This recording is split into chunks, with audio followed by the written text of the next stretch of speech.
আসসালামু আলাইকুম। কি ভাবতেছেন যে চাউমিন খায় বৈশাখ পালন করতেছি? না, খাইছি ভাই পান্তায় বেশি, বাট নিজের মনের বিরুদ্ধে যায়। বাঙালি সংস্কৃতি আমার ভালো লাগে, বাট বর্তমান যে অবস্থা দাঁড়াইছে বা সব কিছু মিলায়া, মানে বৈশাখের দিন ইলিশ পান্তাই খাইতে হবে এরকম কোনো কথা না। বাট এই যে বোঝেন না, একটা ফ্যামিলির মধ্যে তো সবাই সেম হয় না।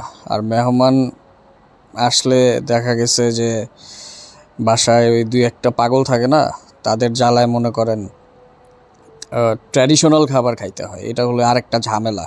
যাই হোক, যে জিনিস চাষ করতে হয় না, যে জিনিসে কোনো মানে প্রাকৃতিকভাবে যে জিনিসটা পাওয়া যায় ইলিশ মাছ, সেই জিনিস 1500-2000 টাকা কেজি, ওইটা 800-900 হইলেও মানুষ বলে ওরে বাপরে বাপ কত কম দামে পাইছি।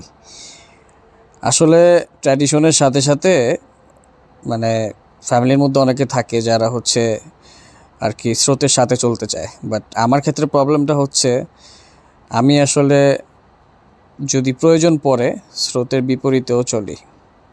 এটা হচ্ছে একটা সমস্যা, এবং অনেক মানুষের সাথে এটা আমার একটা ডিফারেন্স।